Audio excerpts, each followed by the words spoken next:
అలాగే నిల్చొని ధ్యానపూర్వకంగా నీ చేతితో నన్ను పట్టుకునే కీర్తన ప్రభుత్వం ఆస్వాదిస్తూ పాడదాం.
దయచేసి కూర్చోనండి. ప్రభా, నీ వాక్యం కొరకై వందనాలు. నీ వాక్యాన్ని వినటానికి సిద్ధపడుతుండగా మాట్లాడండి. యేసు నామమున అడుగుచున్నాము తండ్రి, ఆమేన్.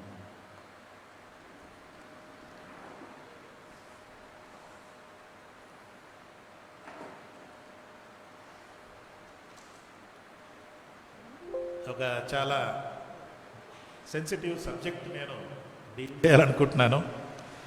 ఎందుకంటే అంత్యదిన ఆనవాళ్ళు అంటే క్రిస్మస్ రోజుల్లో ఆనవాళ్ళు అనే పదం మనకు పరిచయం కదా. ఇదిగో మీకు ఈ ఆనవాళ్ళు, ఒక శిశువు పొట్టిగుడ్డలతో చుట్టబడి ఉండు మీరు చూసేదారు, ఇదే మీకు ఆనవాళ్ళు అంటే ఇదే మీకు ఇండికేట్ అనే మాట ఇక్కడ మనం చూస్తున్నాము. ఈ ఆనవాళ్ళు అంటే ఒక ఇండికేటర్. మనము అంత్యదినాల్లో ఉన్నామో లేదో అనటానికి ఇది ఒక indicator. The few indicators about the end times, and one of this is this, that children will be disobedient to parents. ఇది ఎక్కడుంది సార్ అని మీరంటే 2 తిమోతి 3వ అధ్యాయంలో మీరు చూస్తే 2 తిమోతి 3వ అధ్యాయంలో 2 తిమోతి చాప్టర్ 3 ఎండ్ టైమ్స్, చివరి దినాల్లో ప్రజలు ఎలాగుంటారు అన్నది మనము అప్పుడప్పుడు చూస్తూ ఉన్నాం కదా. వాటిలో ఒకటి మీరు చూస్తే 3వ అధ్యాయంలో ప్రజలు స్వార్థప్రియులు, ధనాపేక్షలు, బింకములాడువారు అంటూ కృతజ్ఞత లేనివారు. ఎక్కడొచ్చింది? తల్లిదండ్రులకు అవిధేయులు అని ఉంది. అంటే అంత్య దినాల్లో పిల్లలు తల్లిదండ్రుల మాట వినరు అని ఆల్రెడీ చెప్పబడింది. కాబట్టి మా పిల్లలు మా మాట వినటం లేదు అంటే ఒక ఇండికేటర్ ఏంటంటే మనము చివరి దినాల్లో ఉన్నామని. కానీ ఇంకా వాళ్ళు అలాంటి వారేలే, ఇంక నేనేం చేయలేను అని ఓటమి అంగీకరించడం కూడా కాదు. మళ్ళీ it is an indicator, but it is not that you don't do anything about it. You have to do something about it కదా. అందుకే ఈ అవిధేయత అనే మాట మనము చూద్దాము. మనకు చదవబడిన ఎఫెసీ పత్రిక 2వ అధ్యాయంలో ఒక మాట చూద్దాం. ఎఫెసీ చాప్టర్ 2. మీ అపరాధముల చేతను పాపముల చేతను మీరు చచ్చిన వారై ఉండగా ఆయన మిమ్మను క్రీస్తులో బ్రతికించెను. మీరు వాటిని చేయుచు వాయుమండల సంబంధమైన అధిపతిని అనగా అవిధేయులైన వారిని ఇప్పుడు ప్రేరణ అధిపతిని అనగా అవిధేయులైన వారిని ఇప్పుడు ప్రేరేపించు శక్తికి అధిపతిని అనుసరించి. ఈ శక్తికి అధిపతి ఒకడున్నాడు. ఆ అధిపతి ఏం చేస్తున్నాడంటే అవిధేయత అనే వారిని ఒక టీము తయారు చేస్తున్నాడు. అవిధేయులు అనే వారిని. ఈ అవిధేయులు అనే వారికి వయసు పరిమితి లేదు. Anybody can be obedient, not necessarily children. We all have gone through disobedience కదా. మన జీవితంలో అవిధేయత అన్నది మనం అనుభవించాము. కొన్నిసార్లు మనం అవిధేయత వయసుతో పరిమితి లేదు, అప్పుడప్పుడు మనం అవిధేయంగా ఉంటాము కూడా. అయితే దీన్ని ప్రేరేపించేది దేవుడు కాదు, దీన్ని ప్రేరేపించేది పరిశుద్ధాత్మ కాదు. ఇక్కడ మరొక ఆత్మ వారిని ప్రేరేపిస్తున్నట్టుగా మనము చూస్తాము. ఇహలోక సంబంధమైన దేవత ప్రజలలో అవిధేయత కలిగిస్తూ ఉంది. ఎంతవరకు వచ్చేసిందంటే nowadays people consider disobedience as a virtue. అది ఒక గొప్ప సంగతి అనమాట. మాట వినకపోతే నేను గొప్పగా సాధించాననే ఫీలింగ్ కూడా కొంతమంది పిల్లలకి మనం చూస్తాం. పిల్లల్లో కూడా సంభాషణ మీరు చూస్తే నేను మా తల్లిదండ్రుల మాట లెక్క చేయకుండా వచ్చేసానంటాడు. అదేదో గొప్పగా చెప్పుకున్నట్టు ఉంటుంది. అందుకే ఈరోజు తల్లిదండ్రులకు అవిధేయులు అన్నది మనము ప్రయత్నం చేద్దాం. ఇప్పుడు బిగ్ స్క్రీన్.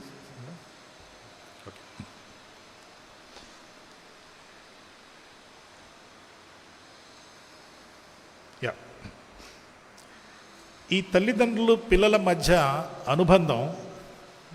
సంబంధం ఒక చాలా పవిత్రమైంది, చాలా సన్నిహితమైంది. దీన్ని మనం అంత ఈజీగా అర్థం చేసుకోలేం. నేను గమనించిన నా జీవితంలో దేవుడు నాకు, నా భార్యకు 27 సంవత్సరాల తల్లిదండ్రులుగా ఉండే అనుభవం ఇచ్చాడు. అందుకే మాకు చాలా విషయాలు నేర్చుకోవడానికి దేవుడు సహాయం చేశాడు. ఈ దినాల్లో అనేక మంది పిల్లలకు మేము తల్లిదండ్రులుగా ఉండి వారికి సలహా ఇవ్వటం, సహాయపడటం అనేది జరుగుతుంది. అందుకే ఈరోజు విధేయత, అవిధేయత అది పిల్లలు కావచ్చు, పెద్దవాళ్ళు కావచ్చు, ఎవరైనా సరే. Obedience is applicable to everybody. Disobedience can be done by anybody. So దీన్ని మనం ఉద్దేశిస్తూ తల్లిదండ్రులకును మరి పిల్లలకు ఉన్న అనుబంధము ఏమిటి అని అంటే చాలా ఉన్నాయి. ఒకటేంటంటే అది చాలా అంతరంగికమైనది. It is an internal thing. ఆంతరంగికమైనది, అన్యోన్యమైనది. అంటే it is something very special. అది ఎవరికి అర్థం కాదు. ఒక తండ్రి కూతురు మాట్లాడుకుంటుంటే, తల్లి కూతురు మాట్లాడుకుంటుంటే, తల్లిదండ్రులు పిల్లలు మాట్లాడుకుంటుంటే కొందరికి అది అర్థమే కాదు. ఎందుకంటే వాళ్ళ సంబంధం అన్నది చాలా విచిత్రంగా, చాలా అన్యోన్యంగా, చాలా ఇంటిమసీగా ఉంటుంది. అది మనకందరికీ తల్లిదండ్రులకు మనకు తెలుసు. ఆ తర్వాత మరి ఈ యొక్క సంబంధము ఇది క్రమము లేని సంబంధం. అదేంటి సార్ అంటారేమో. క్రమం ఏంటి అంటే అక్రమం అని కాదు. ఈ సంబంధంలో రూల్స్ రెగ్యులేషన్స్ ఉండవు. పిల్లలు ఎప్పుడన్నా రావచ్చు, ఎప్పుడన్నా పలకరిస్తారు, మిమ్మల్ని ఎప్పుడన్నా డిస్టర్బ్ చేస్తారు, మీకు విసుకొచ్చినా కూడా ఇంకా విసిగిస్తారు. అందుకే దీనికి ఏం క్రమం అంటూ ఉండదు.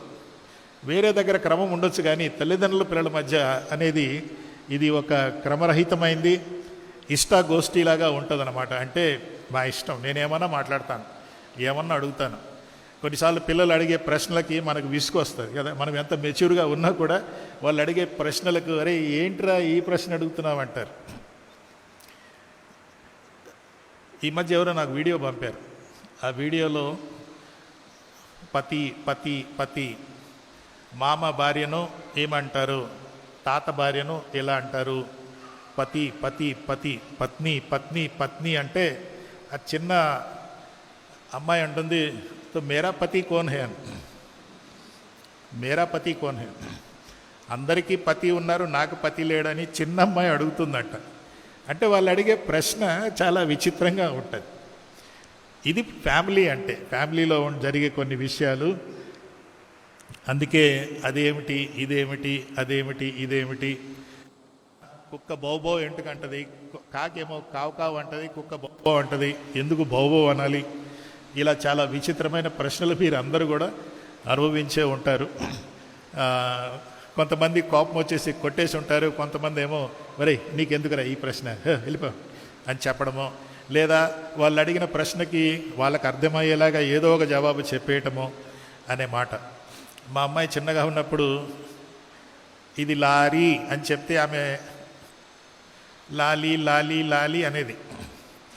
పప్ప లాలీ పోతుంది అంటే, సరే లాలీ అంటే ఆమె భాషలో మా భాష మాకిద్దరికీ అర్థమవుద్ది.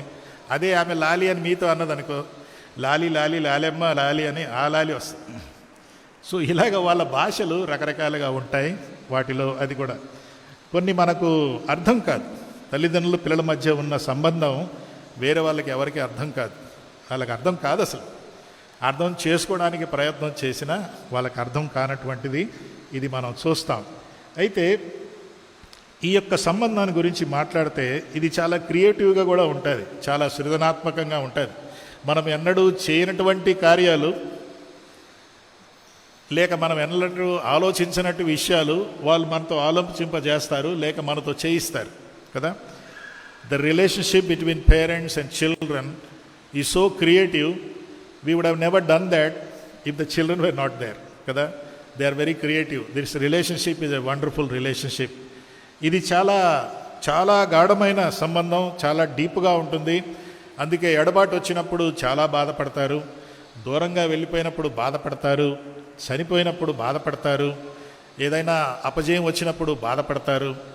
ఇది తల్లిదండ్రులు పిల్లల మధ్య ఉన్న ఒక సంబంధం. అది చాలా వండర్ఫుల్ సంబంధం. దీని గురించి మనము పద్యాలు రాయొచ్చు, పుస్తకాలు రాయొచ్చు, చాలా రాసుకోవచ్చు. అయితే ఈరోజు నేను మాట్లాడే సబ్జెక్ట్ ఏంటంటే తల్లిదండ్రులకు అవిధేయులు, డిసొబీడియంట్ టు పేరెంట్స్. ఎందుకు అలా జరుగుతుందంటే, to understand disobedience we should understand obedience కదా. విధేయత అర్థం చేసుకుంటేనే అవిధేయత ఏంటో అర్థమవుతుంది. సో విధేయతకు సూత్రాలు ఏమైనా ఉన్నాయా? Are there some principles of obedience అంటే మనము మళ్ళీ ఆది కాండంలోనికే రావాలి. Let's go to Genesis. ఆది కాండములో మరి మొట్టమొదటి పిల్లలు, who are the first children? Not Cain and Abel. The first children were Adam and Eve for God. దేవుడు తండ్రి, ఆయనకు పిల్లలు ఆదాము హవ్వలు. ఆ తర్వాతనే వాళ్ళకు వచ్చిన పిల్లలు వేరే సంగతి, కానీ ఆదాము హవ్వలు first children of the heavenly father. ఆ పరలోకపు తండ్రి ఈ పిల్లలకు విధేయత గురించి కొన్ని సూత్రాలు చెప్పాడు. ఈ సూత్రాలు ఫెయిల్ అయినప్పుడే అవిధేయత అనేది వస్తుంది. God laid down some principles of obedience for the first children, Adam and Eve, the heavenly father. ఈ యొక్క సూత్రాలు మనము ఆది కాండములో చూస్తే 4-5 సూత్రాలు చూద్దాం. ఆది కాండము 1-2 అధ్యాయాల్లో మనము చూడవచ్చు. ఆదామును సృష్టించాడు. 7వ వచనంలో మీరు చూస్తే మరి మట్టిలో నుండి జీవాత్మ ఆయను అని మనం అక్కడ చూస్తాము. తర్వాత వారితో సంభాషణ మనము చూస్తాము. ఈ మంచి చెడు అనే విషయాలు మనము చూస్తాము. ఇవన్నీ మీరు గమనించి 5 సూత్రాలు, విధేయతకు 5 సూత్రాలు. అంటే పిల్లలు అవిధేయులుగా ఉన్నారంటే అసలు విధేయత సూత్రాలు మనము చెప్పామో లేదో ముందు తల్లిదండ్రులుగా మనం పరీక్షించుకోవాలి. ఇక్కడ బైబిల్లో తల్లిదండ్రులకు అవిధేయులు అంటే కేవలము పిల్లలే కారకులు కాదు, తల్లిదండ్రులు కూడా కారకులు అనే విషయం మనం నేర్చుకోవాలి. If the children are disobedient, it is not their only responsibility. The parents also should check whether they were the reason for their disobedience. వారి అవిధేయతకు తల్లిదండ్రులు కారకులేదు అనేది కూడా చూడాలి మనం. అది ఎలా తెలుస్తుంది పాస్టర్ గారు అంటే ఈ 5 సూత్రాలు మనం చూద్దాం. ఓకే, మొదటి సూత్రం ఏంటంటే సంబంధం. It all starts with relationship. సంబంధం. నరుడు జీవాత్మ ఆయను. 7వ వచనం చూడండి. దేవుడు నేలమట్టిలో నరుని నిర్మించి నాసికారంధ్రములో జీవమును ఉదగా నరుడు జీవాత్మ ఆయను. కాబట్టి మొట్టమొదటిగా విధేయతకు మొదటి సూత్రం సంబంధం అన్నది వెరీ ఇంపార్టెంట్. ఆ సంబంధమే కదా, మరి నా బిడ్డను నేను కన్నాను, మేము మా బిడ్డను కన్నాం కాబట్టి సంబంధం అనేది ఆటోమేటిక్గా ఏర్పడుతుంది. అది కరెక్టే. అయితే ఈ సంబంధాన్ని మెయింటైన్ చేస్తున్నామా లేదన్నది క్వశ్చన్ మార్క్. సంబంధం, relationship is the first principle for obedience. ఇక్కడ మీరు చూస్తే ఇతర సృష్టికిని ఆదాము హవ్వలకును తేడా ఉంది. ఆదాము హవ్వలను సృష్టించినప్పుడు ఆయన తన ఆత్మను, అంటే దేవుడు ఆత్మ గనుక నేను వీరితో సంబంధం కలిగి ఉండాలంటే ఆధ్యాత్మిక సంబంధం, స్పిరిచువల్ రిలేషన్షిప్ కలిగి ఉండాలి. కాబట్టి వీరిలో నేను ఆత్మను పెట్టాలి అంటూ జీవాత్మ ఆయను అని ఉంటుంది. జీవాత్మ ఆయను అంటూ పశువులకు పక్షులకు లేదు, అది వాటికి వర్తించదు అసలు. సో మొదటి విషయం ఏంటంటే మరి వారికి సంబంధం అనేది ఏర్పడినట్టుగా మనం ఇక్కడ చూస్తాం. ఆ తర్వాత రెండవది బాధ్యత, రెస్పాన్సిబిలిటీ. ఇది మీరు జాగ్రత్తగా వినండి, మిగతా ప్రసంగం వినకపోయినా విధేయత సూత్రాలు బైబిల్లో బిగినింగ్లోనే కొన్ని సూత్రాలు మనకు చెప్పేశాడు దేవుడు. విధేయతకు సూత్రాలు. ఆదాము హవ్వను పండు తినవద్దు, మీరు విధేయులుగా ఉండాలి అన్నప్పుడు ముందుగానే విధేయత గురించి కొన్ని చెప్పాడు అన్నమాట. ఒకటి, నేను మీకు నాకు సంబంధం ఉంది, మీకు నాకు ఇతర సృష్టికి ఉన్న సంబంధము వేరు. నేను పశువులను భూమి ఆకాశములను అన్నీ నేను సృష్టించాను, కానీ వాటితో నాకున్న సంబంధం వేరు. నీకును ఆదామా నీకు నాకున్న సంబంధం వేరు. So it all begins with relationship. Relationship gives the right to give responsibility. అంతే కదా. ఇప్పుడు నేను టాటా కంపెనీలో జాయిన్ అవ్వాలంటే ముందు ఏమవుతుంది, నాకు అపాయింట్మెంట్ లెటర్ ఇస్తారు. అంటే దానివల్ల కంపెనీతో నాకు ఏర్పడుతుంది రిలేషన్షిప్ కదా. ఆ రిలేషన్షిప్ ఉన్నందుకే నాకు ఏమిస్తారు, రెస్పాన్సిబిలిటీ ఇస్తారు.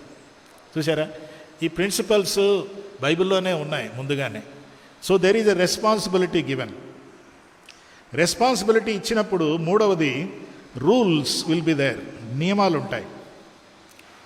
ఇది మీరు ఎక్కడన్నా దీన్ని చూడవచ్చు. ఫ్యామిలీలో చూడండి, చర్చిలో చూడండి, సమాజంలో చూడండి, సంస్థలో చూడండి, అన్నిట్లో కూడా ఈ సూత్రాలు, these are all biblical principles.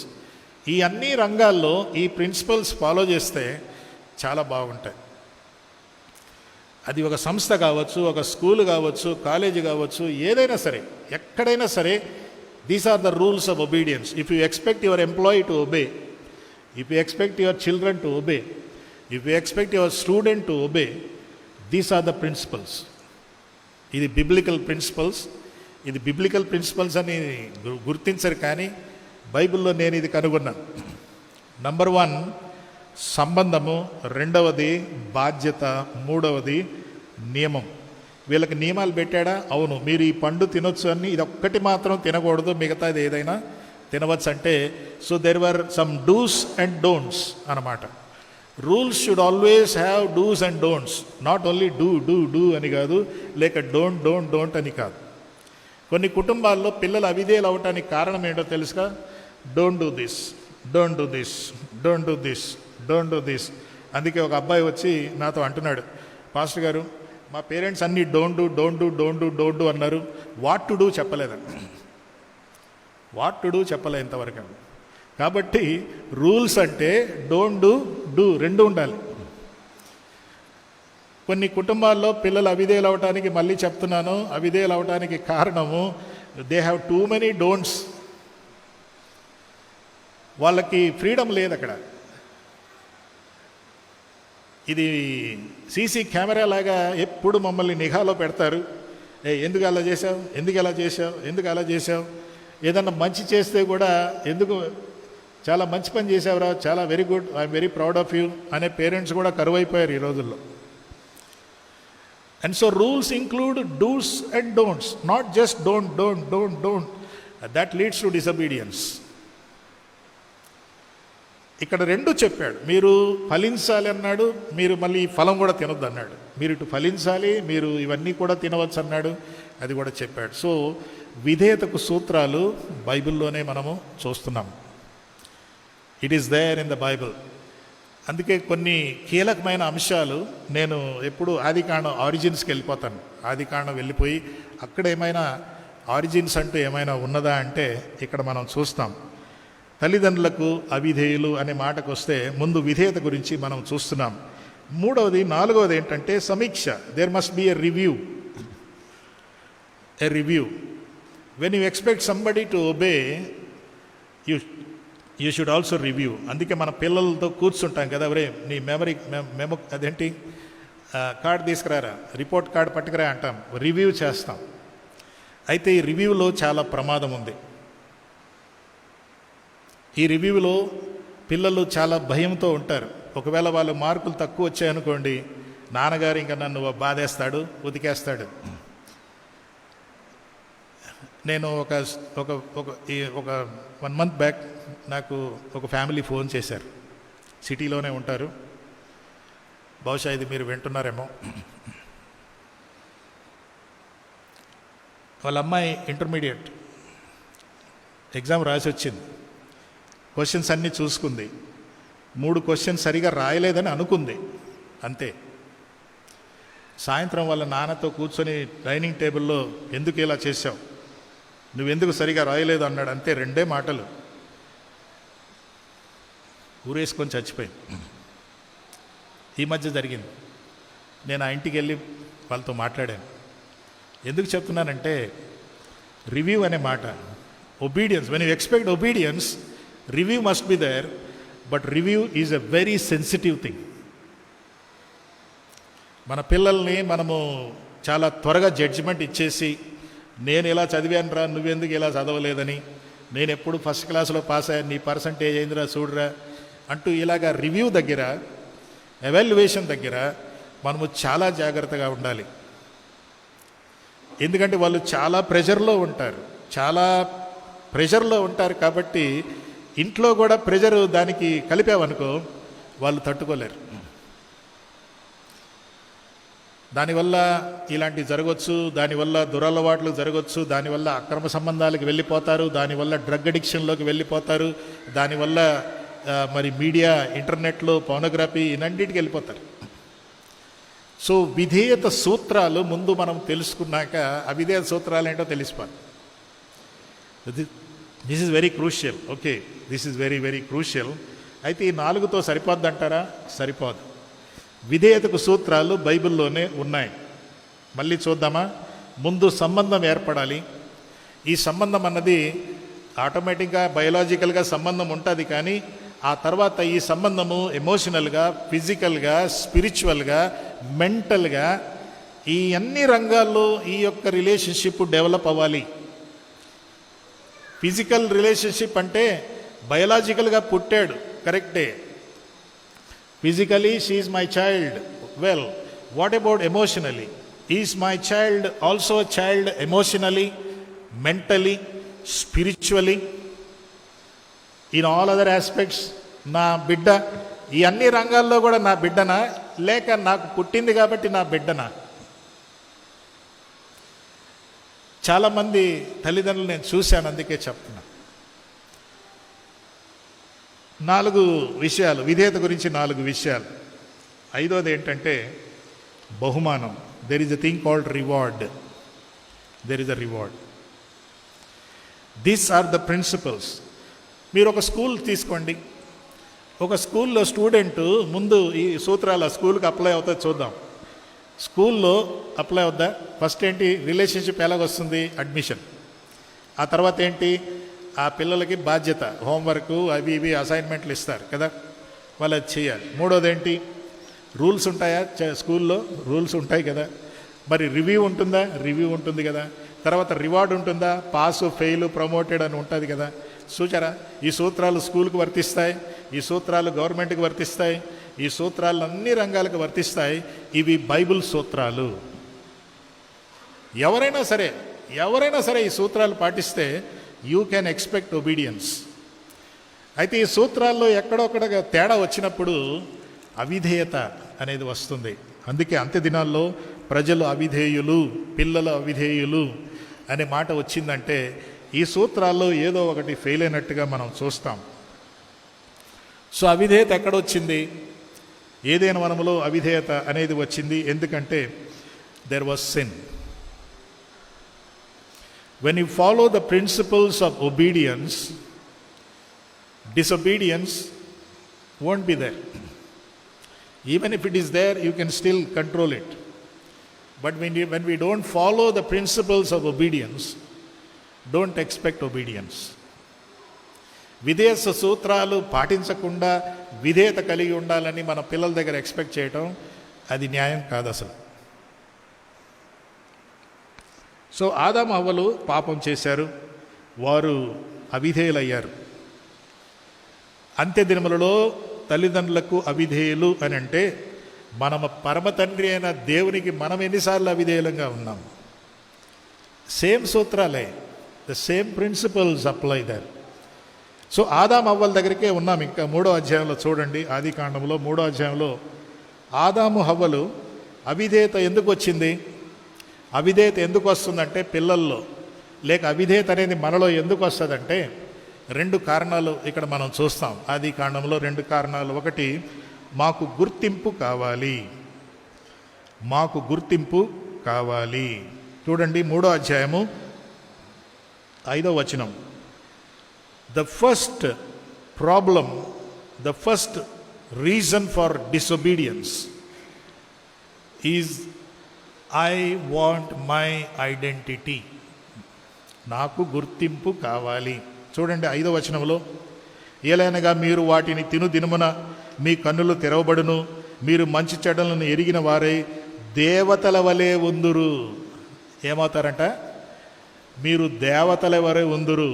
అంటే వీళ్ళకి ఐడెంటిటీ లేదన్నమాట. ఇప్పుడు సైతాను వచ్చి ఒక ఐడెంటిటీ ఆఫర్ చేస్తున్నాడు. ఏమంటే, దేవుడు, మీరు మానవులేంటి, మీరు దేవుళ్ళు అయిపోతే మీరు కూడా దేవునితో సమానం కదా, కాబట్టి మీకు ఒక నేను ఐడెంటిటీ ఇస్తాను, మీ ఐడెంటిటీ కొనుక్కుంటారా అంటే మన వాళ్ళు కొనుక్కున్నారు. Satan offered an identity contradicting the identity that God gave them already. వాళ్ళకి దేవుడు ఒక గుర్తింపు ఇచ్చాడు కదా. దేవుడు వారికి ఇచ్చిన ఐడెంటిటీ ఏంటో తెలుసా? 2వ అధ్యాయం చూడండి, 2వ అధ్యాయం 7వ వచనములో,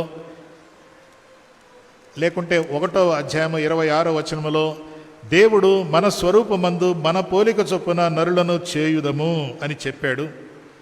27లో దేవుడు తన స్వరూపమందు నరుని సృష్టించెను, దేవుని స్వరూపమందు వానిని సృష్టించెను. ఇది మానవుడి యొక్క ఐడి, ఇది మానవుడి యొక్క గుర్తింపు. సాతానుడు చేంజ్ చేశాడంటే ఈ ఐడిని రీప్లేస్ చేసి మీరు దేవతలు అయిపోతారు అనే కొత్త ఐడి ఇచ్చాడు. వాళ్ళకి సాతాను ఇచ్చిన ఐడి బాగా అనిపించింది. దీంట్లో ఇంకోటి ఏం చెప్పాడంటే అదే 2వది కూడా అక్కడ చూద్దాము, ఐడెంటిటీ అండ్ దెన్ ఇండిపెండెన్స్ అనే మాట. దయచేసి వినండి. When these 2 things creep in to my mind, that I want my own identity, I want independence, you have sown the seeds of disobedience. అవిధేయత విత్తనాలు వేసేసామన్నమాట. ఎందుకంటే నాకు ఇంట్లో గుర్తింపు లేదు, నాకు ఇంట్లో స్వాతంత్రం లేదు. ఇది ఎవరండి ఎగ్జాంపుల్? ఎవరైనా ఉన్నారా బైబిల్లో? ఉన్నారు. ఎవరు? తప్పిపోయిన కుమారుడు స్టోరీ తెలుసా? వాడిది కూడా ఇదే ప్రాబ్లం. వాడు అవిధేయుడై బయటికి ఎందుకు వెళ్ళాడంటే నాకు ఐడెంటిటీ కావాలి, నాకు ఇండిపెండెన్స్ కావాలి. ఈ ఐడెంటిటీ ఇండిపెండెన్స్లో మొట్టమొదటి లెటర్ ఏంటి చెప్పండి ఇంగ్లీష్లో?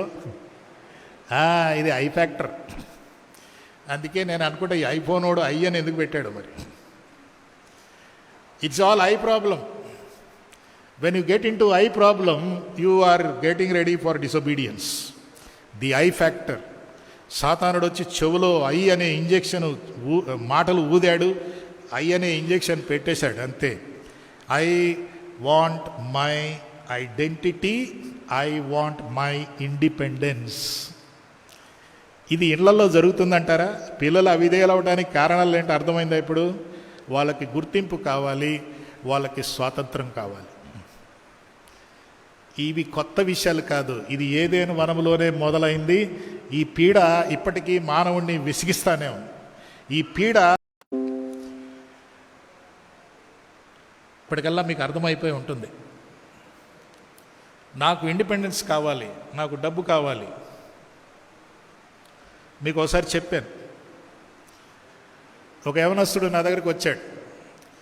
అప్పటికే చాలా చీకటి అయిపోతే, బాబు ఇంటికి వెళ్ళిపోవా, చీకటి అయిపోతుంది, మీరు ఇంటికి వెళ్ళిపోండి బాబు అంటే, నో. ఏమైందయ్యా? నేను ఇంటికి వెళ్ళను అన్నాడు. ఎందుకు అంటే, నాకు ఇంట్లో స్వాతంత్రం లేదు, నా ఇంట్లో నాకు గుర్తింపు లేదు. మరి ఎక్కడికి వెళ్తావు? ఇంటికి వెళ్తాను పాస్టర్ గారు, కానీ నా ఇల్లు, I treat my house like boarding and lodging అంటాడు.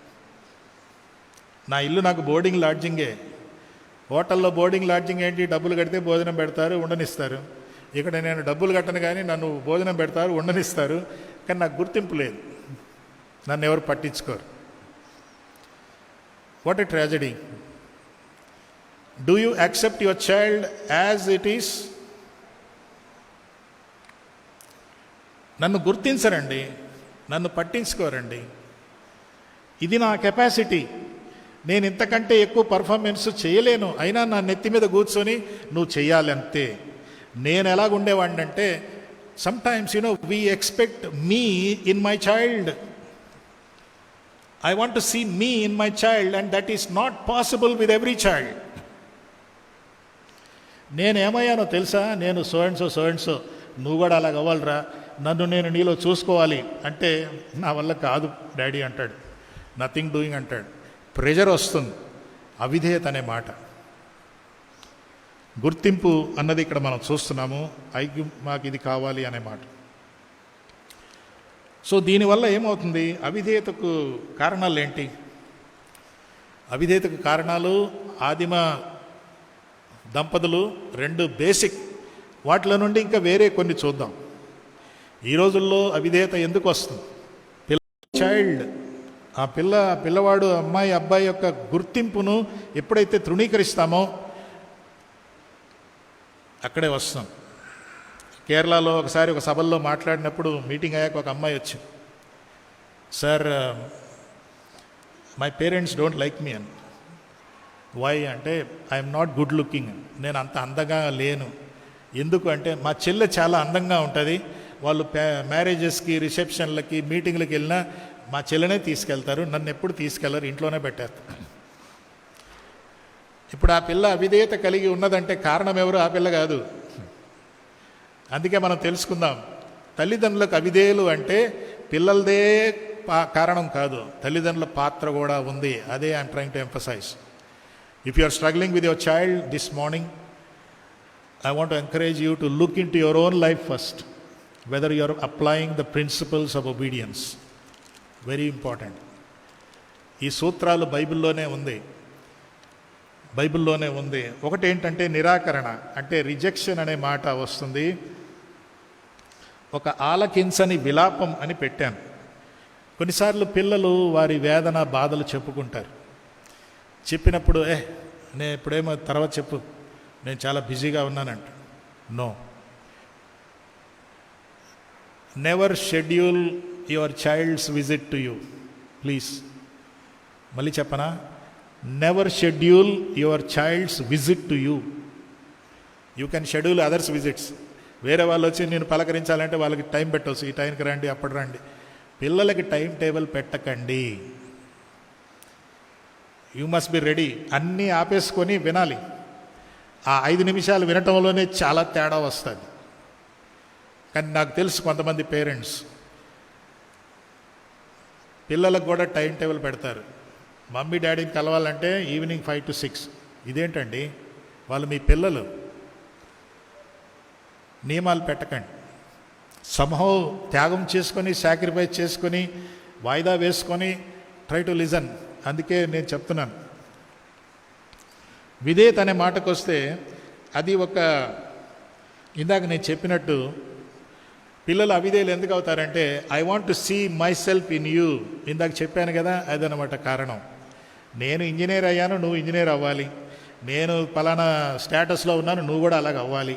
మంచిదే, ఆ కోరిక మంచిదే.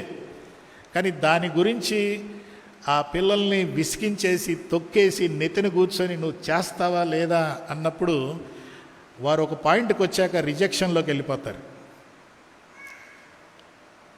అప్పుడు అది దాటాక మళ్ళీ నన్ను నేను తగ్గించుకొని బాబు వద్దులే, అలాగ వద్దులే అని చెప్పేలోగా వాడు జారిపోయి ఉంటాడు.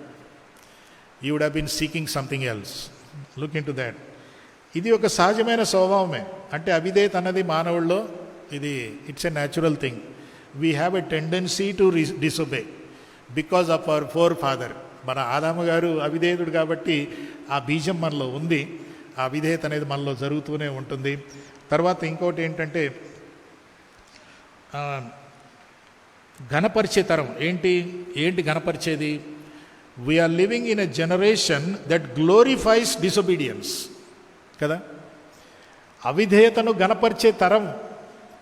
నీ మమ్మీ డాడీ మాట విన్నావా? వినలే. నేను కూడా వినలే. సో ఒకరినొకరు పొగడుకుంటారనమాట. సినిమాల్లో, మీడియాల్లో,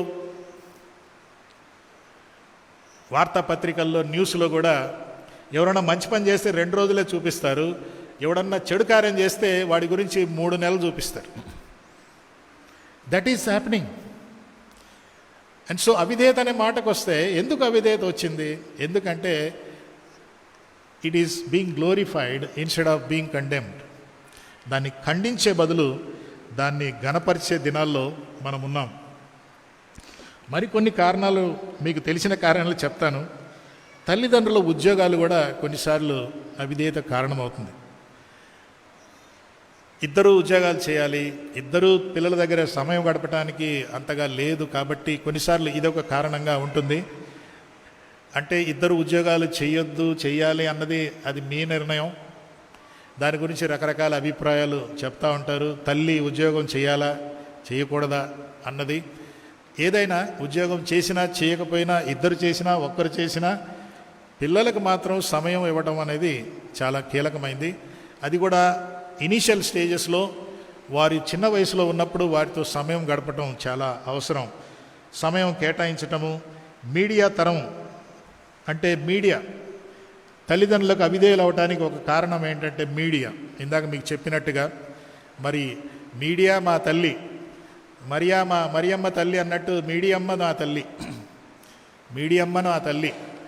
కొంతమందికి ఈ మీడియానే, ఇంటర్నెట్టే వాళ్ళకి సవతి తల్లిగా తయారైంది. ఆ సవతి తల్లి చెప్పినట్టే చేస్తారు. వాళ్ళకి అదే కావాలి. అది ఉంటేనే వాళ్ళు ముందుకెళ్తారు, అది ఉంటేనే చదువుకుంటారు, అది ఉంటేనే భోంచేస్తారు. Think about it. ఆలోచిద్దాం. ఇంకా కొంచెం ముందుకెళ్దాము. నేను ఒక పేరు పెట్టాను, శాతం శాపం. శాపం ఏంటి? ఈ శాతమే రావాలి. నువ్వు ఈ శాతం కంటే తక్కువ రాకూడదు. నువ్వు 90 వరకే ఉండాలి. ఈ శాతం తగ్గిందా నేను ఒప్పుకోను అంటాడు. అంటే కొందరు పిల్లలకి ఈ శాతం ఒక శాపం, ఈ శాతం ఒక శాపంగా మారిపోయింది. అంటే మా పిల్లలు హైగా చదవాలని మీరు కోరుకోవటం లేదా పాస్టర్ గారు? నేను అట్లా చెప్పలే, నేను అలా చెప్పటంలే. కానీ మీకు బాగా తెలుసు మీ యొక్క పిల్లల యొక్క కెపాసిటీ ఎంతో మీకు తెలుసు. ఒక స్కూల్లో ఏదన్నా కాంపిటేటివ్ ప్రోగ్రామ్కి పంపిస్తే స్కూల్ మేనేజ్మెంట్ ఎవరిని సెలెక్ట్ చేస్తారు? కొంచెం డల్గా ఉన్న పిల్లల్ని పంపిస్తారా? పంపరు కదా. ఎందుకంటే వాళ్ళకి తెలుసు వాళ్ళ కెపాసిటీ అంతే. ఇప్పుడు జనరల్ నాలెడ్జ్ టెస్ట్ అయింది అనుకోండి సిటీలో, ఎవరిని పంపిస్తారు? స్కూల్లో బాగా స్మార్ట్గా జనరల్ నాలెడ్జ్ బాగా ఎరిగినా ఆ క్యాండిడేట్నే పంపిస్తారు. కానీ ఏమీ సరిగా తెలియనటువంటి వ్యక్తికి పంపిస్తే మనకు తెలుసు అన్నమాట, ఆ వ్యక్తి కెపాసిటీ అంతవరకే. సో శాపం అనేది పీడిస్తుంది కొంతమంది పిల్లల్ని, కొన్ని కుటుంబాల్ని. Think about it. ఇంకోటి కూడా ట్రెండ్ అనే మాట వచ్చింది. Tradition and trend. ఒక ట్రెడిషన్ ఉంది, ఒక ట్రెండ్ ఉంది. ఈ రెండిటికి ఎప్పుడు పోరాటం. మా ట్రెడిషన్ మేము ఇలా చేసేవాళ్ళమండి. పిల్లలు అంటారు ఇప్పుడు ట్రెడిషన్ కాదండి, ఇది ఇప్పుడు ఈ ట్రెండ్, ఇది ఇప్పుడు ఈ ట్రెండ్. ఆ రోజుల్లో అమితాబ్ బచ్చన్ లాంగ్ హెయిర్ ఉండేది, ఇప్పుడు అది లేదండి. ఇప్పుడు మళ్ళీ డేక్షా కట్ ఉంది. డేక్షా కట్, ఇలా డేక్షా పెట్టి చుట్టూ కట్ చేస్తే స్టైల్ అన్నమాట. అంటే రకరకాల స్టైల్స్ మనం చూస్తాం. పిల్లలు అంటారు ఏయ్ ట్రెడిషన్ మాకొద్దు, మాకు ట్రెండ్ ప్రకారం వెళ్తామంటారు. ఈ రెండిట్లో కూడా తల్లిదండ్రులకు పిల్లలకు పెద్ద tension. So think about it. You come to some kind of situation. Okay, ఆ తర్వాత నీవు బాగుపడవు అని అంటాం కదా, అది చాలా ప్రమాదం. నువ్వు ఇంతేరా, నువ్వు ఇంతే. ఆ అమ్మాయి అలా చేసుకుందంటే వాళ్ళ ఫాదర్ ఏమన్నాడు, నువ్వు ఇంతే, నువ్వు ఇంతకంటే చదవలేవా, నీ బతికింతే. ఇవి చాలా ప్రమాదకరం. కొన్నిసార్లు తండ్రులు చాలా సరదాగా అనేస్తాం, కానీ అది వాళ్ళ జీవితంలో ఎంతగా గుచ్చుకుంటుందంటే, నేను కౌన్సిలింగ్ ఇచ్చినందుకు చెప్తున్నాను. మా దగ్గరికి వస్తారు కొంతమంది, వాళ్ళతో కూర్చొని మాట్లాడినప్పుడు తెలుస్తుంది. So we have to be very careful. మాటలు అనే మాటల గురించి ఎప్పుడైనా ఆ టాపిక్ నేను చేస్తాను. మనం ముగించుకుందాము. ముగించుకోవడంలో ఏంటంటే, వేరైపోవుట, స్వయం పాలన అంటే అవిధేయత వల్ల ఏమవుతుందంటే, you have to understand the consequences of disobedience. మళ్ళీ గో బ్యాక్ టు జెనసిస్, ఆది కాండంకి వెళ్దాం. అవ్వ ఆదాములు అవిధేయులందుకు ఏమైందో తెలుసా? ముందుగా వాళ్ళు వేరైపోయారు, స్వయం పాలన అనేది వచ్చింది, వారికి గురి గమ్యం అంటూ లేదు, జవాబుదారీ కూడా లేదు. ఆ తర్వాత స్వనాశనానికి వేసుకున్నారు. స్వనాశనానికి వేరుకున్నారు. అయితే నేనేం చేయాలి సార్ పాస్టర్ గారు, నేనేం చేయాలి అంటే, నేను ఒక లిస్టు పెడుతున్నాను అక్కడ. ఆ లిస్టు మీకు కావాలంటే నేను పంపిస్తాను. ఎందుకు చెప్తున్నానంటే, my child will inherit me. So ఇక్కడ మీరు చూస్తే మా తండ్రి, నా డాడీ ఎవరంటే అనే మాట, నా డాడీ ఎవరంటే అనే ఒక లిస్ట్ ఉంది కదా అక్కడ, మీరు చూస్తున్నారా? నా డాడీ ఎవరంటే, మా డాడీ నమ్మదగిన వాడు, దృఢమైన వాడు, క్రియేటివ్, విజన్ కలిగిన వాడు, ఉల్లాసంగా ఉంటాడు. లేదా మా డాడీ సోమరి, నిర్ణయం, క్రూరుడు, ఎప్పుడూ ఉద్యోగం అంటాడు అంటూ కొన్ని లిస్టులు నేను పెట్టాను. ఒక చిన్న పిల్లని మీరు పిలిచి మీ డాడీ ఎవరు అని అడగండి. వాళ్ళకి మీ డాడీ గురించి ఒక అవగాహన ఉంది. They have an idea about you. వాళ్ళందరికీ చెప్పరు, కానీ వాళ్ళకి తెలుసు మీరెవరు. మీకు కూడా చెప్పరు కదా. రెండవది ఏంటంటే, మా మమ్మీ ఎవరు అంటే ఇది ఒక లిస్టు. మా మమ్మీ ఎవరంటే నమ్మదగినది, ప్రేమ గలది, ప్రార్థన చేస్తుంది, ఓపిక సహనం కలిగింది. లేదా మా మమ్మీ సోమరి, గయ్యాలి, మా మమ్మీ మంచి వంటలు చేస్తుంది కానీ మా మమ్మీ పక్షపాతి, మా మమ్మీకి శుభ్రం అంటే తెలియదు, మా మమ్మీ ఎప్పుడు అద్దం ముందే ఉంటుంది, మా మమ్మీ నవ్వదు, నవ్వించదు, ఆమె బతుకంతా కన్నీటి బతుకు. చూసారా రకరకాల అభిప్రాయాలు మమ్మీ గురించి. We parents, we don't know that our children already have formed an opinion about us. మీరు అక్కడికి వెళ్ళి అడిగితే వాళ్ళు చెప్పరు, అన్నీ వేరే వాళ్ళకి చెప్పుకుంటూ ఉంటారు. సో ఇవన్నీ నేను ఎందుకు చెప్తున్నానంటే, తల్లిదండ్రులకు పిల్లలు అవిధేయులు అవుతున్నారు అంటే ఈ దినాల్లో అవి జరుగుతున్నాయి. దానికి కేవలము పిల్లలే కారకులని అనకండి, మనం కూడా బాధ్యత తీసుకోవాలి. We have to. లేకపోతే ఏమవుద్దంటే, నేను ఇది చెప్పి నేను ఆపాలనుకుంటున్నాను. ఏమిటంటే ఏలి విషాదం, ఏలి విలాపం. ఏలి విషాదం, ఏలి విలాపం. ఏలి ఎవరు? ఏలి? ఎలీషా ప్రవక్త కాదు, ఏలియా ప్రవక్త కాదు, ఏలి అనే యాజకుడు. ఈ ఏలి అనే యాజకుడు ఎవరంటే, సమూయేలు చిన్న బాలుడుగా ఉన్నప్పుడు ఆయన్ని పెంచాడు, తన దగ్గర ఉంచుకున్నాడు. కానీ తాను పెంచిన సొంత పిల్లలే ఏమయ్యారు? నాశనం అయిపోయారు. He brought up a child Samuel, but he could not bring up his own children. He taught Samuel obedience. He could not teach obedience to his own children. సమూయేలు వచ్చి నాకు ఏదో స్వరం వినపడింది అంటే అది దేవుని స్వరము, అవును ప్రభు అని చెప్పు, విధేయత. సమూయేలుకేమో విధేయత చెప్తున్నాడు, తన సొంత పిల్లలకు విధేయత నేర్పలే. వాళ్ళు పెద్దవాళ్ళు అయినాక ఒక మాట ఉంది కదా బైబిల్లో, ఏమంటుంది?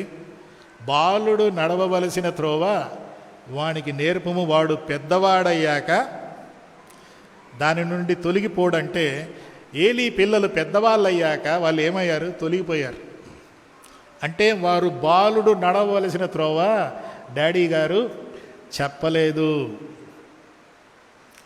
కానీ సమూయేలుకి మళ్ళీ చెప్తున్నాడు, ఏలీ గారు ఏంటి మీ ప్రాబ్లం అంటే, ఈ 4 విషయాలు మీకు చెప్తాను. 4 అది చెప్పేసి నేను ముగిస్తాను. నంబర్ 1, ఈ సేడ్ నేను చాలా బిజీగా ఉన్నాను అన్నాడు. I'm too busy. Hello fathers, daddies, ఇక్కడ మీ మాటలు వింటున్న మీరు ఎవరైనా సరే, ఎక్కడున్నా సరే, I want to tell you, Eli was too busy. Busy in what? In godly things. దైవ కార్యాల్లోనే బిజీగా ఉన్నాడు, పిల్లలకి సమయం లేదు. ఇలాంటి నాయకులు నేను చూశాను, కొన్ని సంస్థల్లో, సంఘాల్లో చూశాను. ఎప్పుడు చర్చి చర్చి చర్చి, ఇంటికే రారు. కొంచెం మీరు చెప్పండి సార్. సరే చర్చి పనులు చేస్తున్నాడు మంచిదే, కానీ ఇంటికి కూడా రావాలి కదా. ఇంట్లో ఉల్లిపాయలు లేవు, కొనాలి కదా. He was too busy. He was too busy in spiritual matters that he ignored his own children. This is dangerous. ఎందుకంటే నీవు చేసే స్పిరిచువల్ కార్యాలు, యాజకుడుగా ఎవరన్నా ఉండొచ్చు, కానీ నీ పిల్లలకు నువ్వే తండ్రివి. నేను పాస్టర్గా, వేరే ఒక ఆయన వచ్చి పాస్టర్గా ఉండొచ్చు, నా పిల్లలకు నేనే తండ్రిని. నేను ఏ బాధ్యతలు అయినా మానుకోవచ్చు, వేరే వాళ్ళు వచ్చి చేస్తారు, కానీ నా పిల్లలకు నేనే తండ్రిని. And this man said, I'm too busy in God's work. రెండవది, ఆయనకు చెప్పారన్నమాట. మీరు అక్కడ చదవండి తర్వాత. కొంతమంది వచ్చి చెప్పారు, సార్ మీ పిల్లలు ఇలా ఇలా చేస్తున్నారు, చాలా భయంకరమైన పనులు చేస్తున్నారు అంటే ఏం చేశాడు? రెండవది, అది చాలా మెల్లగా తీసుకున్నాడు. మెల్లగా, very slow, very busy, very slow. పిల్లల గురించి, వారు చేసే తప్పులు, వారి యొక్క పర్ఫార్మెన్స్ అవన్నీ చూసి మనకు నోటీస్ వచ్చినప్పుడు కొంతమంది తండ్రులు ఏం చేస్తారంటే, మేము చాలా బిజీగా ఉన్నాం సార్ అంటూ భార్యకు చెప్పడమో ఇంకో ఎవరికో చెప్పడమో. నో నో నో నో, ఇద్దరు చూడాలి. Don't be slow when it comes to taking action. మూడవది, ఆయనకి చెప్పడమే కాదు, ఆయన కూడా వెళ్ళి చూశాడు, తెలుసుకున్నాడు. అప్పుడు ఏం చేశాడంటే, అది చాలా చులకనగా తీసుకున్నాడు, అది చాలా సాఫ్ట్గా తీసుకున్నాడు, చాలా చులకనగా తీసుకున్నాడు. దాని గురించి చాలా మెల్లగా వ్యవహరించాడు. ఇమీడియట్ యాక్షన్ కాదు, డిలే చేశాడు. ఆ తర్వాత అది చాలా చులకనగా తీసుకున్నాడు. So he was too busy, he was too slow, he was too easy, and therefore it was too late. It was too late. చాలా ఆలస్యం అయిపోయింది. అంత్యదినములలో పిల్లలు అవిధేయులుగా ఉంటారు. మన పిల్లలు బాణముల వంటి వారని 127వ కీర్తనలో ఉంది. కాబట్టి ఆ బాణాన్ని సరిగా పొజిషన్లో పెట్టాలి. మన పిల్లలు ఒలీవ మొక్కల వలె వారని చెప్పబడింది బైబిల్లో 128వ కీర్తనలో. ఆ ఒలీవ మొక్కలకు మంచి నీరు పోయాలి, వారిని తయారు చేయాలి. అంత్య దినాల్లో మనం ఉన్నాం. మన పిల్లలు చేతిలో నుండి జారిపోతున్నారు అనిపిస్తుందా? Come back to God. You come back to God first, then your children will come back. You come back to God. ఆ తప్పిపోయిన కుమారుడు తిరిగి వచ్చాడు. ఎందుకు వచ్చాడో తెలుసా? మళ్ళీ అవే రెండు విషయాలు. నాకు ఐడెంటిటీ మా ఇంట్లోనే ఉంది, బయట లేదు. బయట ఐడెంటిటీ సంపాదించుకోవడానికి డబ్బులు తీసుకొని వెళ్ళాడు, రాలే, పందుల దగ్గర కూర్చున్నాడు. నాకు ఇండిపెండెన్స్ కావాలన్నాడు. కానీ ఆయన ఏమని గ్రహించాడంటే, ఇంట్లోనే నాకు నిజంగా ఇండిపెండెన్స్ ఉంది, క్రమశిక్షణలోనే ఉంటేనే నాకు independence. When I follow the rules, there I really enjoy independence. Where there are no rules, there is no independence. You are actually trapped. కళ్ళు మూసుకుంటారా? ప్రార్థన చేసుకుందాం. ఈ మాటలు విన్న మీరు ఎక్కడున్నా సరే, అవును పాస్టర్ గారు, మా పిల్లలు స్ట్రగుల్ అవుతున్నారు, మేము మా పిల్లలతో, పిల్లలు మాతో స్ట్రగుల్ అవుతున్నారు, మాట వినటం లేదు ప్రభువా, మాకు సహాయం కావాలి అంటే ఈరోజు ప్రభు దగ్గర అడుగుదాం. ఎందుకంటే రాబోయే తరం ప్రభు కోసం సిద్ధపరిచే బాధ్యత మనది, వాళ్ళది కాదు. రాబోయే తరాన్ని సిద్ధపరచడానికి సమాజంలో ఎన్నో శక్తులు, వ్యక్తులు, సిద్ధాంతాలు రెడీగా ఉన్నాయి. అలాంటప్పుడు మనము మన పిల్లలకు విధేయత నేర్పిద్దాం. విధేయత సూత్రాలు, ఆది కాండంలో పెట్టిన సూత్రాలు మనం పాటిద్దాం, వారికి కూడా నేర్పిస్తాం. ఎంత అవిధేయులైనా కూడా దేవుడు సహాయం చేయగలడు. ఆ శిలువ దగ్గరికి వచ్చినప్పుడు ఆయన సహాయం చేస్తాడు. మన బిడ్డల్ని మనం ఆయాసకరమైన పరిస్థితుల్లో పెట్టామా? ఆయాసకరమైన మాటలు చెప్పామా? ఇబ్బంది పరిస్థితుల్లో ఉంచామా? మనలో ఉన్న గర్వము, అహం తగ్గాలి, మనం తగ్గించుకోవాలి. అప్పుడే దేవుడు కార్యం చేస్తాడు. దేవుడు కార్యం చేయటానికి రెడీగా ఉన్నాడు. God wants to heal your family. If you are going through that period of disobedience, may the Lord help you. ప్రభువా, నీ వాక్యం కొరకై వందనాలు. ఈ లోక సంబంధమైన దేవత ప్రభా అవిధేయులను ప్రభా ప్రేరేపిస్తూ ఉన్నాడు. వాడి ప్రేరేపణలో ప్రభా మా పిల్లలు, మా కుటుంబాలు ఉండకుండా నీ కంచె మా చుట్టూ వేయండి. నీ దగ్గర తగ్గించుకొని ప్రభా మేము విధేయులుగా ఉండటానికి సహాయం చేయండి. మా ప్రభు అయిన యేసుక్రీస్తు శిలువలో విధేయుడైనందుకే మాకు విమోచన వచ్చింది. కాబట్టి మాకు కూడా అలాంటి విధేయత మనస్సు ఇవ్వండి. యేసు నామమున అడుగుచున్నాము తండ్రి, ఆమేన్.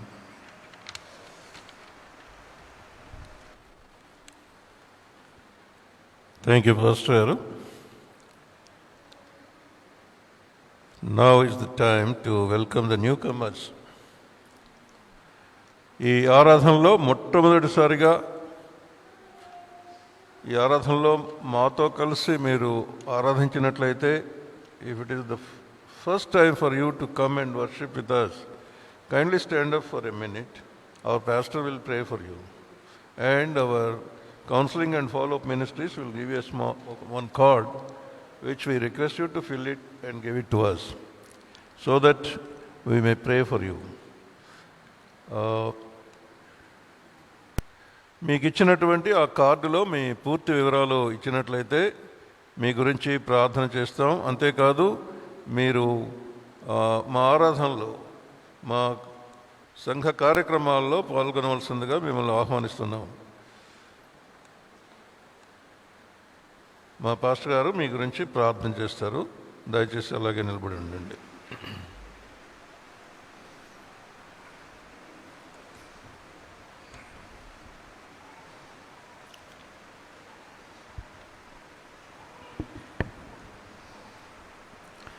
ఇక్కడ నిల్చున్న వీరు మరి బెంజమిన్ గారు, మిసెస్ బెంజమిన్, ఆమె ఎంఆర్ఓ వైజాగ్లో. వాళ్ళ అబ్బాయి అభిషేక్ అండ్ కోడలు హేనా. ఈ కాల్స్ మీ పప్ప అండ్ మా కోడలు. Thank you for coming. వీరు విశాఖపట్నంలో మా చర్చిలో అక్కడ ఉండేవారు. Pray for them. Hannah actually వేశ్యల మధ్య పరిచయం చేస్తుంది. వేశ్యల మధ్య బాంబే సిటీలో చాలా అనుభవం కలిగిన అమ్మాయి. మరి దేవుడు ఆమెను ప్రేరేపించి భారతదేశంలోనే మిషనరీగా ఇక్కడ ఉంటున్నారు. మరి వారిని జతపరిచి ఒక కుటుంబంగా ఇక్కడ వైజాగ్లో ఉంటారు. మరి God bless you. Thank you for coming. God bless you. Thank you for coming. God bless you. మీకు కూడా దేవుడు మిమ్మల్ని దీవించగా. ప్రార్థన చేద్దాం వీళ్ళందరి కోసం. ప్రభా మీకు వందనాలు. మా మధ్య ఉన్న ఈ యొక్క సహోదరుల కొరకై మా పిల్లల కోసం ప్రార్థన చేస్తున్నాం. ప్రభా మా మధ్య మొదటిసారిగా ఇక్కడ వచ్చి ఉండగా సహవాసంలో మీరు ఇచ్చిన ఆశీర్వాదముల కొరకై వందనాలు, వాక్యం కొరకై వందనాలు చెల్లిస్తున్నాము. వారు ఎక్కడున్నను మీ యొక్క భద్రతా కాపుదలలో మీరు ఉంచండి. యేసు నామమున అడుగుచున్నాము తండ్రి. ఆమేన్. ఇది అర్పణలు సమర్పించేటువంటి సమయం. కోరివారిని అనుసరించి ఆంధ్ర క్రైస్తవ కీర్తనల పుస్తకం 310వ కీర్తన.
యూత్ మీటింగ్ ఉంటుంది. మరి ఐఏఎస్ ఆఫీసర్ గారు మనతో మాట్లాడబోతున్నారు. And you should listen to his experience. And so యవనస్తులందరూ దయచేసి 1 అవర్లో అయిపోతుంది. మీరు ఆరాధన అయిన తర్వాత కింద ఫస్ట్ ఫ్లోర్లో యూత్ మీటింగ్ ఉంటుంది. ప్రార్థన చేసుకుందాము. యేసు ప్రభా, నీకు స్తోత్రాలు స్తుతులు చెల్లిస్తున్నాము. ఈ వారం ప్రభా, ఈ ఆఖరి ఆదివారం, ఈ నెల చివరి దినాన ఇక్కడ కూడి ఆరాధించే అవకాశం మీరు మాకు ఇచ్చినందుకై స్తోత్రాలు చెల్లిస్తున్నాము. ఎత్తబడిన కానుకలను దీవించండి. ఇచ్చిన ప్రతి హస్తాన్ని, కుటుంబాన్ని మీరు ఆశీర్వదించండి. ప్రభా, మీ చిత్తమైతే మీ చేయి పట్టుకొని మేము నూతన మాసములో అడుగుపెట్టి రానున్న మాసములో కూడా మీ కృపలు, మీ ఆశీర్వాదములు పొందేవారంగా మమ్మల్ని సిద్ధపరచండి. వచ్చే మాసం జరిగే కార్యక్రమాల్లో మీరు మమ్మల్ని సిద్ధపరచండి, మమ్మల్ని ఉపయోగించుకోండి. మా సంఘంలో ప్రభా, మరి రాలేకపోయిన వారిని, అనారోగ్యంగా ఉన్న వారిని మరోసారి జ్ఞాపకం చేసుకుంటున్నాం. వారిని బలపరచండి, ఆశీర్వదించండి. ఈ వారమంతా మీ భద్రతలో ఉంచి వచ్చే వారం మళ్ళీ కలుసుకునేంత వరకు మేము నీ ఎడల నమ్మకముగా ఉండి మీ కృపలో ఎదుగుటకు సహాయం చేయమని, ఈ కోవిడ్ పరిస్థితుల్లో మమ్మల్ని మీ కంచెలో, మీ కాపుదల హస్తాల్లో ఉంచమని యేసుక్రీస్తు నామమున ప్రార్థిస్తున్నాము తండ్రి. ఆమెన్. పరలోకమందున్న మా తండ్రి, నీ నామం పరిశుద్ధపరచబడునుగాక, నీ రాజ్యం వచ్చునుగాక, నీ చిత్తం పరలోకమందు భూమి మీద నెరవేరును. మా అనుదిన ఆహారము నేడు మాకు దయచేయండి. మా రుణస్థులను క్షమించిన ప్రకారం మా రుణను క్షమించు. మమ్మల్ని శోధనలోనికి తేక కీడు నుండి తప్పించు. ఎందుకంటే రాజ్యము, బలము, మహిమ నిరంతరం నీవన్నావు తండ్రి. ఆమేన్. ఇప్పుడు మన తండ్రి అయిన దేవుని ప్రేమయు, కుమారుడైన యేసు క్రీస్తు కృపయు, పరిశుద్ధాత్మాన్యుని సహవాసం మనందరితో ఇప్పుడు సదాకాలం తోడై ఉండునుగాక. ఆమేన్.